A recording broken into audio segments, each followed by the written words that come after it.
ஏமாற்றத்தின் நிழல்கள். வெயில் தூக்கத் தொடங்குகிறது. எபிசோடு -2. வஞ்சகச் சங்கிலிகளை உடைக்கும் திறவுகோலை பிடித்திருக்கும் பிரணவ். காலை சூரியன் சிவாபுரம் எனும் அழகிய நகரத்தை தனது மஞ்சள் ஒளியால் மழைத்து. அதன் குறுகிய தெருக்கள் மற்றும் பரபரப்பான சந்தைகளுக்கு வாழ்க்கையை தந்தது. சோர்வடைந்திருந்தாலும் மனதில் உறுதியுடன் பாரிதி நகர மையத்திற்குள் வந்தாள். பணக்கார தன்மையையும் பாசாங்கான காப்பையும் விட்டு. அவள் தனது பழைய வாழ்க்கையை புறக்கணித்து விட்டாள். இப்போது அவள் கூட்டத்தில் உள்ள மற்றொரு முகமாக மாறி. மறைவில் கலந்துவிட வேண்டுமென்ற எண்ணம் மட்டுமே இருந்தது. மடாம், நீங்க சும்மா இருக்கீங்களா என்ற ஆழ்ந்த. நிம்மதியான குரல் அவளது சிந்தனைகளை கலைக்கத் தொடங்கியது. பாரிதி திரும்பி பார்க்கையில் பரந்த மனம் மற்றும் மெல்லிய சிரிப்புடன் ஒரு மனிதரை எதிர்கொண்டாள். அவன் சாந்தமான தோற்றம் ஒருவிதமாக நிம்மதியாக இருந்தது. நான் சரி தான் என்று அவள் பதிலளிக்க. அவனது நோக்கத்தை பற்றிய கவலையுடன் தன் துண்டையை இறுக்கமாக பிடித்துக்கொண்டாள். நான் தொந்தரவு செய்ய விரும்பல. ஆனா நீங்க வழிதவறி வந்த மாதிரி தெரியுது என்றான் அவன் நேர்மையான பார்வையுடன். நான் பிரணவ். உங்களுக்கு உதவி தேவை என்றால் நான் உதவிக்கு தயாராக இருக்கேன். பாரிதி தயங்கினாள். நம்பிக்கையை பெறுவது அவளுக்கு இப்போது எளிதல்ல, அதுவும் இந்நிலையில். ஆனால் பிரணவின் நடத்தை அவளுக்கு வித்தியாசமாக. பாதுகாப்பாக கூட தோன்றியது. எது சரியென்றே தெரியாத நிலையில். அவளது தீர்மானத்தை மறுத்து அவனது வழிகாட்டுதலை ஏற்றுக்கொண்டாள். குடிகொண்ட சுவையான தேநீர் மூலமாக அவள் தன் கதையின் ஒரு பகுதியை மிக கவனமாக பகிர்ந்தாள். அவள் ஒரு பழைய வாழ்க்கையிலிருந்து தப்பிச் செல்லும் பெண். புதிய தொடக்கத்தை தேடிக்கொண்டிருப்பவள். பிரணவ் கவனமாக கேட்டுக்கொண்டிருந்தான். மேலும் கேள்விகள் கேட்காமல் சுமூகமாக புரிந்துகொண்டான். புதிய வாழ்க்கையை தொடங்க நினைப்பது எப்படி இருக்கும் என்று எனக்கு தெரியும். அவன் சிந்தனையுடன் கூறினான். கடந்த காலத்தை விடுவிக்க நினைப்பது மிகவும் துணிச்சலான காரியமாகும். அவனது வார்த்தைகள் பாரிதியின் மனதை ஆழமாக தொட்டது. பல மாதங்களில் முதன்முறையாக அவளுக்குள் நம்பிக்கையின் சிறு மெளனம் தோன்றியது. பிரணவ் அவளுக்கு நகரத்தில் வேலை தேடுவதற்கும். ஒரு சிறிய குடிசையை வாடகைக்கு எடுப்பதற்கும் உதவியான். மரக்கடை வழியாக அவர்கள் நடந்து செல்லும் போது. பாரிதி ஏதோ ஒரு கண்காணிப்பு உணர்வை அடைந்தாள். இது அவளது பைத்தியமா அல்லது அவளது கடந்த காலத்தில் இருந்து யாராவது உண்மையாகவே அவளது அசைவுகளை கண்காணிக்கிறார்களா. அந்த இரவு பிரணவ் உதவியதின் மூலம் அவள் பெற்றிருந்த குறைவான பண்ணையில் படுத்து கொண்டிருந்தபோது. பாரிதியின் சிந்தனைகள் குழப்பமாக இருந்தன. இந்த மானிடன் யார். அவனது குரல், அவனது நடத்தை மற்றும் கூட அவனது வாசனை ஏதோ ஒரு புதிரான பரிச்சயத்தை எழுப்பியது. அவளுக்கு தெரியாமல் நகர மையத்தின் இருண்ட பகுதியில். சில கண்கள் அவளைப் பற்றி கவனமாக பார்வையிட்டன. பிரணவ் தன் வீட்டின் கதவை மூடினான். அவன் மெல்லிய சிரிப்பு ஒரு கணக்கான வெளிப்பாட்டாக மாறியது. சுவரில் சாய்ந்து கொண்டவனது விரல்கள் சிகரெட் லைட்டரின் விளிம்புகளை தடவின. பாரிதி தப்பிய வாழ்க்கையின் ஒரு நினைவு. அவள் ஒரு விஷயத்தையும் சந்தேகிக்க மாட்டாள். அவன் மெதுவாக சொன்னான். அவன் கண்களில் ஒரு இருண்ட வெளிப்பாடு தோன்றியது. வஞ்சனையின் வலை இனி மெல்ல மெல்ல கடுக்கத் தொடங்கியது. காலைச்சூரியன் சிவாபுரத்தின் நீண்ட நிழல்களை உருவாக்கி. நகரத்தை பொன்னிறத்திலும் செம்மஞ்சள் பொலிவிலும் அலங்கரித்தது. பாரிதி பறவைகளின் மென்மையான கீச்சுகளும். இலைகள் துலங்கிய ஒலிகளும் செவிமடுக்க துயிலிருந்து எழுந்தாள். பிரணவ் ஏற்பாடு செய்திருந்த அந்த சாதாரண குடிசை மிக எளிமையாக இருந்தாலும். அவள் தப்பிச் சென்ற சீரமைப்பான ஆனால் மூச்சு முட்டும் மாளிகையுடன் ஒப்பிடும்போது சுகமாக இருந்தது. பல வருடங்களுக்குப் பிறகு அவள் அமைதியை உணர்ந்து முழு மூச்செடுக்கும் அவகாசத்தை அனுபவித்தாள். புதிய வாழ்க்கையை தொடங்கும் எண்ணத்தில். பாரிதி சிவாபுரத்தை கண்டறிய துவங்கினாள். நகரம் மிகவும் அழகாக இருந்தது. அதன் குறுகிய தெருக்கள் வண்ணமயமான கடைகள் மற்றும் நண்பன்பான முகங்களால் நிரம்பியிருந்தன. அவள் உள்ளூர் சந்தைக்கு சென்று. விற்பனையாளர்கள் அவளுக்கு சிரித்து பேசி காய்கறிகளின் மாதிரிகளை கொடுத்தார்கள். சமூகத்தின் அன்பு மிக தெளிவாக தெரிந்தது. மற்றும் பாரிதியின் மனதில் நம்பிக்கையின் ஒரு சிறு ஒளி மிளிரத் தொடங்கியது. பரபரப்பான சந்தையின் வழியே நடந்து செல்லும் போது. பாரிதி மக்களின் உண்மையான உறவுகளை கவனித்தாள். உளமார்ந்த சிரிப்புகள், இதயமான உரையாடல்கள். மற்றும் அவளது பழைய வாழ்க்கையில் நிலவிய பயமும் அவநம்பிக்கையும் இங்கு காணாமல் போயிருந்தது. இந்த மாற்றம் அவளுக்கு ஒரு வரவேற்கத்தக்க மாற்றமாக இருந்தது. மற்றும் அவள் தனது கடந்தகாலத்தை உண்மையாகவே விட்டு விட முடியுமா என்ற கேள்வி எழுந்தது. அந்த மதியம் பிரணவ் ஏற்பாடு செய்திருந்த சிறிய புத்தகக் கடையில் வேலை செய்யத் தீர்மானித்தாள். அந்த கடை அருகிலிருந்த ஒரு கஃபே மற்றும் தையல் கடைக்கிடையில் அமைந்திருந்தது. கடையின் உரிமையாளர் ரவி என்ற நடுத்தர வயதான மனிதர் அவளுக்கு மிகவும் நட்பாகவும் உற்சாகமாகவும் இருந்தார். புத்தகங்களை ஒழுங்குபடுத்துவதிலும் கடையைச் செம்மைப்படுத்துவதிலும் அவளை வழிநடத்த அவர் துணையாக இருந்தார். பல வருடங்களுக்குப் பிறகு பாரிதி ஒரு நோக்கத்தை கண்டுபிடித்தாள். எனினும் இந்த அமைதியின் மத்தியில் ஒரு சிறு கலக்கம் அவளது மனதின் விளிம்புகளில் தங்கி இருந்தது. சில நேரங்களில் பிரணவின் நடத்தை அவளுக்கு மிக சரியாகத் தெரியவில்லை. அவனது கவனம் ஒருவிதம் இயல்பு கடந்து சென்றது போலத் தோன்றியது. அவன் செயல்களை அவள் துலுக்கியாள். எந்த ஒரு பதற்றமான சிக்னலையும் தேடிக் கொண்டிருந்தாள். ஆனால் ஒவ்வொரு முறையும் சந்தேகம் எழுந்தாலும் அவனது எளிய அன்பான செயல்கள் அவற்றை அடக்கிவிட்டன. அந்த மாலை பாரிதி ஜன்னலின் அருகே உட்கார்ந்து கையில் தேநீர் பக்குவத்துடன் மாலை வானத்தை பார்த்து கொண்டிருந்த போது. கீழே உள்ள கஃபேயில் 2 வயதான பெண்கள் பேசிக் கொண்டிருந்ததை அவள் கேள்வியுற்றாள். அவர்களது மெதுவான குரல்களும் மர்மமான பார்வைகளும் அவளது கவனத்தை ஈர்த்தன. அந்த புது ஆள் யார்னு நீங்க பார்த்தீங்களா? பிரணவ் தான் இல்ல என்றார் ஒருவரும். ஆமா, அவன் ஒருவருக்கு ஒருவகை கவனத்தை கொடுக்குறதுல வல்லவன். எதையுமே உதவி பண்ணுற மாதிரி இருக்கான் என்றார் மற்றவர். பாரிதி மெய் சுருக்கினாள். அவளுடைய வரவுக்கு முன்பே பிரணவைப் பற்றிய எந்த தகவலையும் அவள் கேள்விப்பட்டதில்லை. அந்த பெயர் எங்கு கேட்டாலும் நினைவுக்கு வரவில்லை. ஆனால் அதில் ஒரு வகையான மர்மம் அவளுக்குள் குழப்பத்தை உண்டாக்கியது. சில நாட்கள் வாரமாக மாறிய நிலையில் பாரிதி சிவாபுரின் எளிய வாழ்க்கையில் தன்னைச் செருகிக் கொண்டாள். அவளது சிக்கலான வாழ்க்கையின் முன்னணி இருந்து பிரணவ் தெளிவாகவும் உதவிகரமாகவும் இருந்தான். ஒரு மாலை பாரிதி புத்தகக் கடையை மூடிக்கொண்டிருக்கும் போது வெளியில் யாரோ அவளை கவனமாக பார்த்து கொண்டு இருப்பதை உணர்ந்தாள். அந்த மனிதன் மிக பரிச்சயமாக தோன்றினான். அவளது இதயத்தை குலைக்கும் வகையில் அவன் அவளிடம் திரும்பி பார்த்தான். உங்களை உதவலாம்? பாரிதி வினவினாள். அவளது குரல் பலவீனமாக இருந்தாலும் உறுதியானது. அந்த மனிதன் முன்னே வந்து தன் தொப்பியை அகட்டி பிரதாப் ராயின் முகத்தை ஒத்த ஒரு முகத்தை வெளிப்படுத்தினார். அந்த நிமிடத்தில் பாரிதியின் மூச்சு தடைப்பட்டு அவளது கடந்த காலத்தை ஒத்த தருணங்கள் மழைப்பொழிய ஆரம்பித்தன. இந்த முறை பாரிதி பிரணவின் உண்மையான அடையாளத்தையும் அவளது மீதமுள்ள சந்தேகங்களையும் வெல்ல தயாராக இருந்தாள். சிவாபுரில் விடியற் காலையின் பொற்கதிர்கள் வீசிக்கொண்டிருக்க பாரிதி கனத்த மனதுடன் விழித்தாள். முந்தின நாள் சந்தித்த மர்மமான மனிதர் அவளது எண்ணங்களில் ஆழமாக நிறைந்திருந்தார். அவரது கூர்மையான பார்வை அவள் தப்பிய ஓட்டிய வாழ்க்கையின் நட்புறவுகளை நினைவூட்டியது. பிரணவ் அவளுக்கு பாதுகாப்பை உறுதி செய்தாலும் உள்ளார்ந்த சந்தேகம் அவளை கவ்விக்கொண்டிருந்தது.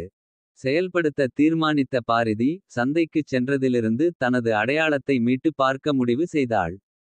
அந்த மர்ம மனிதர் அவளை பார்த்து நீண்ட நேரம் நின்றிருந்தார். அவருக்கு மிகவும் நெருக்கமாக தெரிந்தவர் போல். நகரத்தில் யாராவது அவரை முன்பே பார்த்திருக்க வாய்ப்பு இருக்குமா என அவள் சுவடுகளை தேடினாள். கஃபேவில் சில நாட்களுக்கு முன் அவள் கேள்விப்பட்ட மூதாட்டிகள் தங்களது பழக்கமான இடத்தில் அமர்ந்திருந்தனர். தன்னம்பிக்கையுடன் பாரிதி அவர்களிடம் சென்றாள். மன்னிக்கவும், அவள் மென்மையாகத் தொடங்கினாள். நான் புதிதாக இங்கே வந்திருக்கிறேன். சமீபத்தில் சந்தேகமான முகங்களை பார்த்திருக்கிறீர்களா என்று கேட்க வேண்டும். அந்த பெண்கள் ஒருவருக்கொருவர் பார்த்து சந்தேகத்துடன் கூடிய குரலில் பிரணவ் தவிர வேறு யாரையாவது சொல்றீங்களா? பாரிதி குழப்பமடைந்தாள். அதை கேட்கறதுக்கு காரணம் என்ன?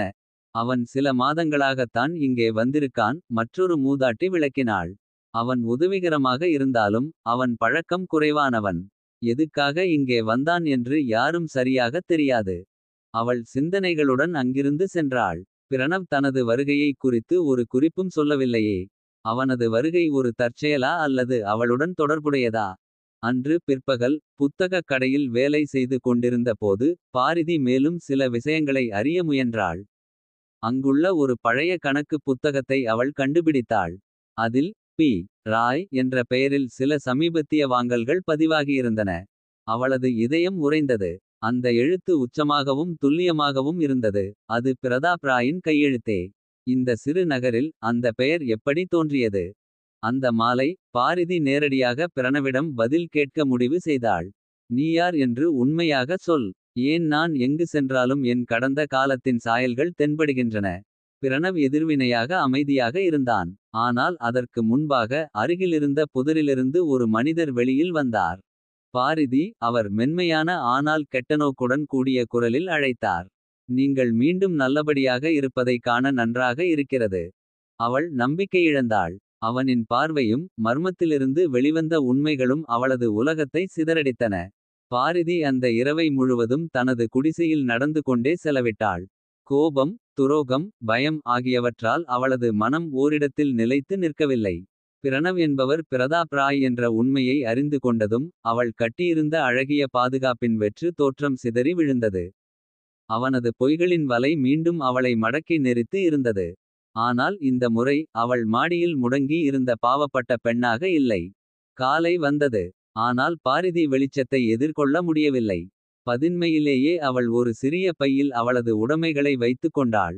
சிவாபுரை விட்டு பிரணவ் அல்லது ராஜன் திரும்புவதற்கு முன்பே அவள் போய்விட முடிவு செய்தாள். ஆனால் வெளியே வந்தவுடன் பிரதாப் தோன்றினார். தோட்டத்தின் கதவுக்கு பக்கத்தில் சாய்ந்து கொண்டிருந்தார். அவரது முகத்தில் பச்சாத்தாபமும் உறுதியும் கலந்திருந்தது. பாரிதி, தயவு செய்து, அவர் மென்மையான குரலில் கூறினார். என்னை கேட்க வேண்டுகிறேன். உனக்கு என்ன சொல்றதுக்கு ஏதாவது இருக்கா. அவள் குளிர்ந்த குரலில் பதிலளித்தாள். பிரதாப் அவளது வழியை மறித்தார். உனக்கு உண்மை தெரிய வேண்டும். நான் உன்னை காயப்படுத்தி இருக்கிறேன், பொய்களை கூறியிருக்கிறேன். ஆனால் நான் செய்ததெல்லாம், இந்த புதிய வாழ்க்கை, இந்த மாற்றம், அது எல்லாம் உன் நலனுக்காக. எனக்காகவா. பாரிதி ஆவேசமாக பதிலளித்தாள். என்னை மீண்டும் உன் பொய்களின் உலகில் இழுத்துக் கொண்டு வருவதையே உன் உதவியாக கருதுகிறாயா. பிரதாப் மௌனமாக இருந்தார். ஆனால் அவர் வாதிடவில்லை. நீ சரி. நான் உன் நம்பிக்கைக்கு தகுதியானவன் அல்ல. ஆனால் ராஜனின் வருகை ஒரு தற்செயலல்ல. இது எங்கள் இருவருக்கும் மீறிய பெரிய அபாயம். அது என்ன அபாயம். பாரிதி சற்றே ஆச்சரியத்துடன் கேட்டாள். ராஜன் தனியாக வரவில்லை, பிரதாப் விளக்கினார். என் அமைப்புக்குள் சிலர் என்னை எதிர்க்கின்றனர். உன்னை பாதுகாக்க நான் பின்வாங்கியதை அவர்கள் தாழ்வாக கருதுகிறார்கள். உன்னை பிடிப்பதன் மூலம் அவர்கள் என்னை கட்டுப்படுத்தலாம். அவளது இதயம் கனந்தது. பிரதாப் இருந்த உலகம் எப்போதும் ஆபத்தானதென்பதை அவள் அறிவார். ஆனால் அந்த உலகத்துடன் அவளுக்கு இன்னும் எவ்வளவு தொடர்பு இருக்கிறது என்பதற்கான உண்மை சற்றும் புரியவில்லை. ஆனால் நீ என்னை ஏமாற்ற வேண்டியதா. அவள் கேட்டாள், குரல் அதிர்வுடன். பிரதாப் தனது பார்வையை தாழ்த்தினார். நான் உனக்கு அருகில் இருந்து உன்னை பாதுகாக்க முடியும் என்று நினைத்தேன். ஆனால் என் செயல்கள் உனக்கு மேலும் வேதனை உண்டாக்கியது. தன்னுடைய கோபம் அவளை வெறுப்பினுள் இழுத்து சென்றபோதிலும் அவள் அவனை முழுவதும் நிராகரிக்க முடியவில்லை. நான் உன்னிடம் மீண்டும் நம்பிக்கையை வைத்திருக்க மாட்டேன், அவள் இறுதியாக சொன்னாள். ஆனால் உன் சொற்கள் உண்மையாக இருந்தால் நாம் அவர்களை நெருங்க அனுமதிக்க முடியாது. இருவரும் முறைசார்ந்த திட்டங்களை உருவாக்கினர். பிரதாப் தனது தொடர்புகளை பயன்படுத்திக் கொண்டார். ராஜனின் அடுத்த கட்டங்களை கண்டுபிடிக்க. பாரிதி தனது நம்பிக்கையின் ஒருவகை பாதுகாப்பாக இருந்தாலும் இந்த முறை அவள் முழுமையாக சமரசம் செய்யவில்லை. சில நாட்கள் கடந்து பாதுகாப்புக்காக அவள் தனது பழைய வாழ்வின் அடையாளங்களை மறக்க முக்கிய நேரங்களில் பாதுகாப்புக்கான பயிற்சிகளை பெற்றாள். அவள் தற்போது சுதந்திரத்தை மீட்டெடுக்க போராட தயார். சிவாபுரின் நகரமெங்கும் நிழல்கள் நீண்டுபோன போது பாரிதி தனது வாழ்க்கையின் கட்டுப்பாட்டை முழுமையாக கைப்பற்றுவதற்கு முன் இறுதி சோதனையை எதிர்கொள்கின்றாள். காத்திருக்கும் வண்டிகளின் குறைந்த ஒலி எதிர்ப்பை அறிவித்தது. மறைந்திருந்த நாட்கள் முடிந்துவிட்டன. சிவாபுரில் இரவு காற்று நிர்மலமானது. ஆனால் எதிர்பார்ப்பின் அமைதியால் மிதந்தது. பாரிதி குடிசையின் தோட்டத்தின் விளிம்பில் நின்று குளிர்ந்த காற்று முகத்தில் மெல்ல ஓடுகிறது. தூரத்தில் வரும் வாகனங்களின் சத்தம் அவளின் முதுகில் ஒரு நடுக்கத்தை உண்டாக்கியது. அவளை தேடிக் கொண்டிருந்தவர்கள் வெறும் பழிவாங்குவதற்காக மட்டுமல்ல, இரத்தத்திற்கு வந்திருந்தனர். பின்புறம் பிரதாப் சிறிய உட்புறத்தைச் சுற்றி நடந்து கொண்டிருந்தார். அவர்களது தயாரிப்புகளை மீண்டும் முறை சார்த்து பார்த்து கொண்டிருந்தார். அவர்களது சிறிய அறை பாதுகாப்புக்காக புதிய வார்டுகளை வெற்றி கொள்ளும் பரிமாற்றங்கள் உள்ளன. கயிறுகள், தடுப்புகள் மற்றும் அமைப்புகள் அனைத்தும் அவர்களது தோட்டத்தை பாதுகாப்பதற்கான வெற்றி முயற்சிகளை எடுத்துக்கொண்டது. ராஜன் மற்றும் அவரது மேன்னர் உடன் நடந்த போரின் அடுத்த நாள் சிவாபுரில் அமைதி நிலவியது. ஒருபோதும் அமைதியான மற்றும் அமைதியானதாக தோன்றிய ஊர் இப்போது பூட்டப்பட்ட பிணைப்பு மற்றும் மோசடியின் முன் விழுந்து விட்டது. பாரிதி பிரதாப் உலகில் இருந்து தப்பித்துவிட்டு மீண்டும் அதில் சிக்கிப்போகும் என்பதை எப்போதும் கற்பனை செய்யவில்லை. ஆனால் இப்போது அவள் அங்கு ஆபத்து மற்றும் பொய்கள் மூலம் தொலைந்துவிட்டது. அவள் அவளது குடிசையின் சிறிய சமையல் மேசையில் அமர்ந்திருந்த போது காப்பிலுள்ள தேயிலை குடிப்பதோடு அவள் எல்லாம் புரிந்துகொள்ள முயற்சி செய்து கொண்டிருந்தாள். அந்த இரவு நிகழ்வுகளுக்குப் பிறகு பிரதாப் அமைதியாக இருந்தார். அவனது கண்களில் பரிதவிப்பு மற்றும் கவலை இருந்தது, அவளது எண்ணங்களைப் போலவே. அவர்களோடு சாப்பாடு சுடுகாட்டிலும் பேசவில்லை. ஆனால் அவர்களிடையே இருக்கும் பதட்டமான அமைதி உணரப்படுவதை தவிர்க்க முடியவில்லை. இப்போது என்ன நடக்கும் என்று பாரிதி கடைசியில் கேட்டாள். அவளது குரல் அந்த அமைதியை உடைத்தது. பிரதாப் ஜன்னலை நோக்கி நின்று ஊரின் மையம் பார்த்தான். நாம் இங்கு இருக்க முடியாது என்று அவன் சொன்னான். அவளை நோக்கி திரும்பி. ராஜன் திரும்பி வருவான். மேலும் மற்றவர்கள் வருவார்கள். அவர்கள் உங்களை தேடுவார்கள் பாரிதி. இது இனி எனக்கோ உங்களுடைய வாழ்க்கைக்கும் பட்டியது. அவள் அவனை நோக்கி பார்த்து. அவள் உணர்ச்சிகள் குழப்பமாக இருந்தன. அவள் அவனிடம் ஒருவருக்கோ கிண்டலாக உளர விரும்பினாள். அவனை மீண்டும் வஞ்சனை செய்யும் என்று குற்றம் சாட்ட விரும்பினாள். ஆனால் உண்மையில் அவளுக்கே அது அவனுடன் இல்லாமல் உலகத்தை எதிர்கொள்வது கடினமாக இருந்தது. அவள் பல ஆண்டுகளாக ஓடி மறைத்து வாழ்க்கை கடந்துவிட்டாள். அந்த நேரத்தில் அவளது சுதந்திரமான தனிமையை அனுபவிக்கும்போது அது பயமும் சுதந்திரமும் போன்ற உணர்வுகளாக மாறினாள். நாம் என்ன செய்யப் போகிறோம் என்று அவள் மறுபடியும் கேட்டாள். இந்த முறை மெல்லிய குரலுடன். பிரதாப் அவளை பார்த்து நேர்மறையாக சொன்னான். உன்னை சிவாபூரிலிருந்து வெளியே எடுக்க வேண்டும். அவர்கள் உங்களை தேடுவதை நினைக்காத இதத்திற்கு. அது உங்களை பாதுகாக்கும் ஒரே வழி. பாரிதி உடனே பதில் அளிக்கவில்லை. அவளுக்கு வெளியே போவேண்டும் என்பது எளிதாக இருந்தது. ஊரை மட்டுமின்றி அவளுக்கு தொடங்கிய புத்தகக் கடை. அவளது சுதந்திரம். அவள் அங்கு கண்ட சமூக உணர்வு. அனைத்து வை முறிந்து போய் விட்டது. ஆனால் ஆழமாக உள்ளே பாரிதி புரிந்துகொண்டாள். பிரதாப் சரி சொன்னான். ஆபத்து இன்னும் போகவில்லை. இந்த இடத்தில் இருத்தல் அவளுக்கான பாதுகாப்பு தராது. கீழே சரியான முடிவு எடுக்கவும் அது அவசியமாக இருந்தது. அந்த பிற்பகல் பிரதாப் பாரிதியை சிவாபுரின் வெளியே ஒரு தனியிருப்பில் உள்ள காட்சியில் அழைத்துச் சென்றான். சிவாபுரின் பார்வைக்கு அங்கும் அடுத்தும் உயர்ந்த மலைகளில் மறைந்திருக்கும் இடம். அது பழையதாகவும் முக்கால்த்து வந்திருந்தாலும் அது பாதுகாப்பாக இருந்தது. மற்றும் பாரிதி மீண்டும் சில நாட்களுக்குப் பிறகு அமைதியை கண்டு கொண்டாள். அது பிரதாபின் பாதையில் தவிர்க்கப்படாத உலகம் என்னவென்றாலும். அது அப்போது அவளுக்கு ஒரு நேர தற்காலிக பகுதியாய் இருந்தது. பிறந்த நாட்களில் பாரிதி புதிய வழிகாட்டிக்கான வழியை கண்டார். இடம் பின்வாங்குவதன் பின்னர் ஒவ்வொரு நாளையும் செயல்படுத்தியது. பரிதி கொண்டோடியின் மதிப்பிடியின் முனையில் நின்று. இருட்டான காட்டை நோக்கி பார்த்தபோது இரவு பரபரப்பால் நிறைந்திருந்தது. ஓரமாக பளபளப்பும் குளிர்ந்த இரவு காற்றில் இலைகள் சுழலும் ஒலியும் கேட்கின்றன. திட்டம் தயாராக இருந்தது. சில மணி நேரங்களில் அவள் மற்றும் பிரதாப் அனைத்தையும் விட்டுவிட்டு வெளியே செல்லப் போகின்றனர். சிவாபூர் புத்தகக் கடை. அவள் எப்போதும் மீண்டும் பெற்ற வாழ்க்கை. அனைத்து விஷயங்களும். அவர்கள் முன்னேறி செல்லப் போகின்றனர். ஆனால் எதிர்காலம் எங்கு முன்னேறிக் கொண்டு போகின்றது என்பதை குறித்த தெரியும் விஷயமில்லை. பரிதி பிரதாப் உலகிலிருந்து வெளியே சென்றதும் அனைத்தும் எளிதாக மாறிவிடும் என்று நினைத்திருந்தாள். ஆனால் இப்போது அவள் புரிந்துகொண்டாள். தப்புதல் என்பது தெளிவானதாக இல்லையென்று. கடந்த காலம் எப்போதும் உங்களை மீட்டுப் பெற வழி கண்டுபிடிக்கிறது. குறிப்பாக உண்மை இன்னும் இருட்டில் மறைக்கப்பட்டிருக்கும் போது. அவள் பின்புறம் பார்த்தபோது பிரதாப் பழைய கார் தண்டு இல் அவற்றின் கடைசி பொருட்களை போடுகிறான். அவன் அவர்களுக்கு மதிப்பு வாய்ந்த எதுவும் எடுக்க வேண்டாம் என்று கூறியிருந்தான். ஒரு பயணத்திற்கான அவசியமான பொருட்கள் மட்டுமே. குறும்படங்கள் இல்லை. பாதுகாப்பின் வாக்குறுதிகள் இல்லை. அவர்கள் இருவருக்குள்ளதொரு அவசர நிலை மட்டும் உள்ளதாக தோன்றியது. பிரதாப் கடைசி பைவை பாதுகாப்பாக போட்டு அவளை நோக்கி வந்தான்.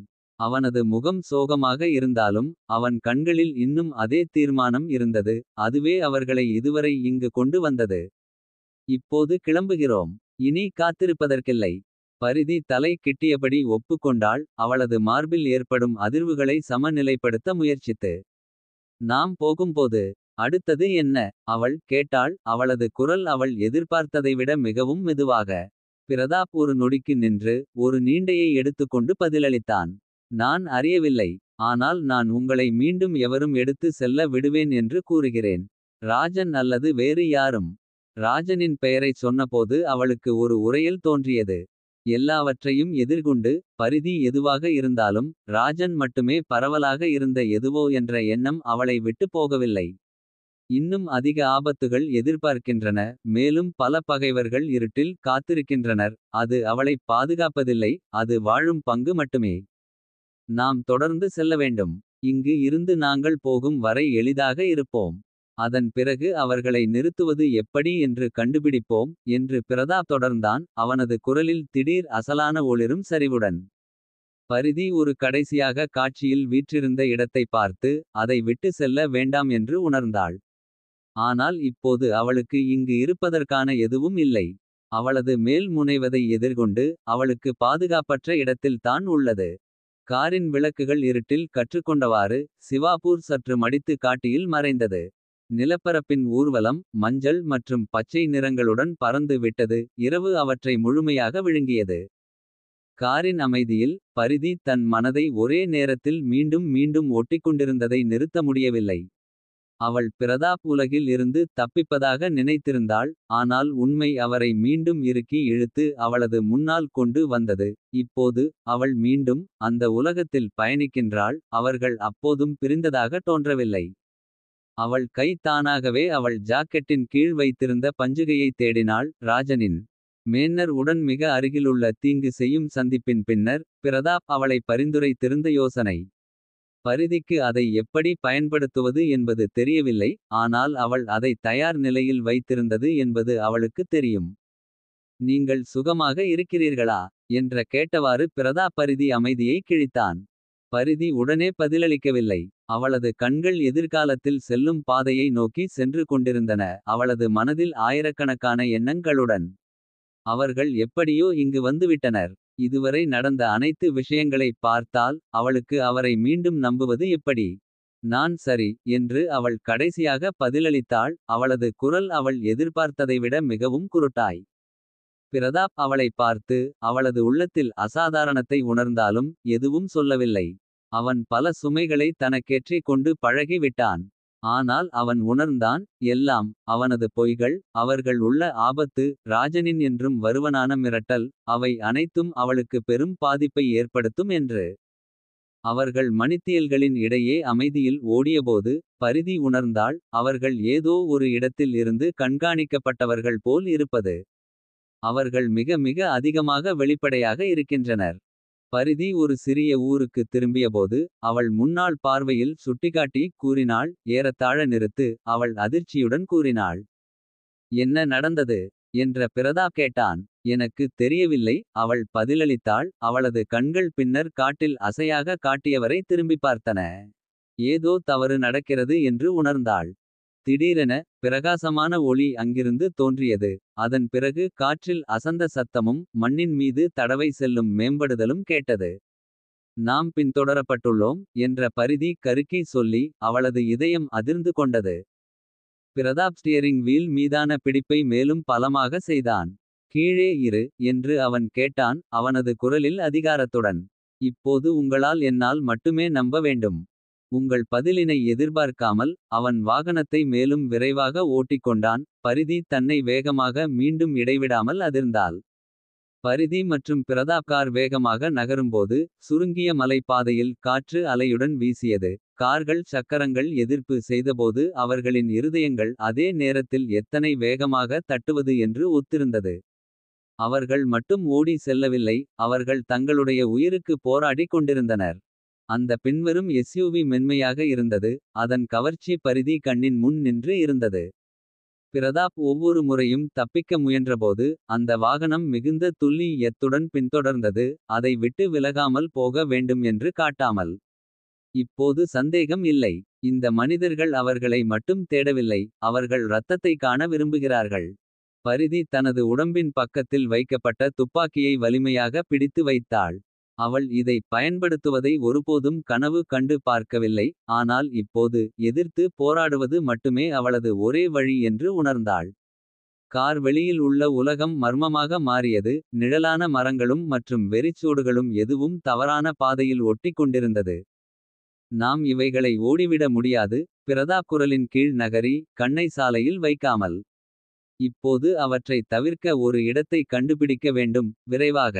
பரிதி கண்ணை மேலே தூக்கி. அவளது மனது உளவியலுக்காக வேலை செய்யத் தொடங்கியது. ஒரு குறுகிய பாலம் முன்னே இருக்கிறது. அது எங்கள் வாய்ப்பு ஆக இருக்கலாம். தாங்கு பிரதாப் ஊதியம் கூறி. அவன் விரைவாக கார் சக்கரத்தை திருப்பினான். அவர்கள் பாலத்தை நோக்கி செல்லத் தொடங்கினார்கள். பாலம் பழைய மற்றும் பாதிக்கப்பட்ட கட்டுமானம் 2 கார்களுக்கு இடமளிக்கும் அளவில் பரவலாக இருந்தது. ஒரு இறுதி முடிவாக இருக்கின்றது. ஆனால் அது அவர்கள் அதை கடக்க வேண்டும். அப்போது எஸ்யூவி அங்கே பின்தொடரமாட்டார்கள். கீழே இரு. பிரதாப் கட்டளை அளித்தபோது அவன் கார் வேகத்தை அதிகரித்தான். கார் கீழே நிலைத்து நடந்தது. பாலத்தை நோக்கி அவர்கள் அருகிலுள்ளபோது பரிதி தனது வயிற்றில் ஒரு கவலை உணர்ந்தாள். அந்த எஸ்யூவி அவர்களுடன் இருக்கும் நிலையில் அதன் விளக்குகள் அவளது கண்ணில் பிராரம்பமான பயம் போல இருந்தது.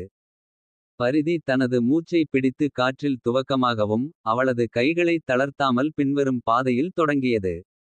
ஆனால் எஸ்யூவி அந்த பாலத்தை பின்தொடர முயற்சி செய்தபோது அதன் சக்கரங்கள் சுருங்கிய மணலின் மேல் சுழன்றன. வேகத்தை பராமரிக்க முடியவில்லை. போ. பரிதி எதிரொலிக்கையில் பாலத்தின் மத்தியில் அவர்கள் உறுதியுடன் சென்று கொண்டிருந்தனர். ஒரு திடீர் நடவடிக்கையாக பிரதாப் கார் வேகத்தை அதிகரித்தான். கார் அசையும் போது பாலம் அதிர்ந்தது. ஆனால் அவர்கள் அதை கடக்க முடிந்தது. எஸ்யூவி அப்போது அந்த எல்லையின் முனையில் மூழ்கியது. ஒரு நொடிக்கு பின்னர் அமைதி ஏற்பட்டு காற்றின் துடிப்பு மாறிவிட்டது. பரிதி இப்போது அவளது மூச்சுகளை இரட்டிப்பாக உணர்ந்தாள். ஆனால் சுகாதாரமான உணர்வு சிறிது நேரத்துக்கே நீங்கிவிட்டது. பாலம் அவர்களது ஆரம்பத்தில் இருந்தது. அந்த நிலை எஸ்யூவி விலகவில்லை. அவர்கள் அவர்களை விட்டு விலக்காமல் தொடர்ந்திருப்பார்கள். மாற்றிய பின்பு பிரதாப் கார் வேகத்தை தள்ளியதும் பின்வரும் எஸ்யூவியை கழிப்பதற்காக சாலை வழிகாட்டியாக கொண்டிருந்தன. பரிதியின் கைகள் அதிர்ந்தது. அவளது நரம்புகள் இன்னும் அதே நிலைகளில் பயமாக இருந்தன.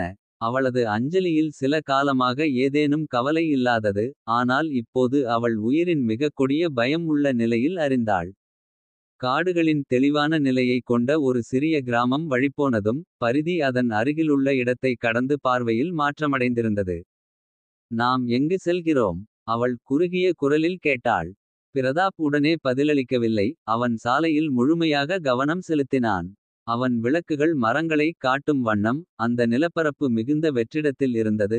மேலும் அவளுக்கு முழுமையாக ஓட்டிவிடும் இடம் இல்லை. நாம் எங்கு செல்கிறோம் என்று இல்லாமல் அவன் கூறினான். ஒரு மனிதன் என் தொடர்பு. அவன் இப்போது மலைகளில் மிகவும் உள்ளான். அவனை அறிந்தவர்களுக்கு தெரியும். ராஜனுக்கு கூட தெரியாது. பரிதி அவனை பார்த்து ஒரு தவறான எண்ணம் காணப்பட்டிருந்தது. அவரை நம்புகிறீர்களா?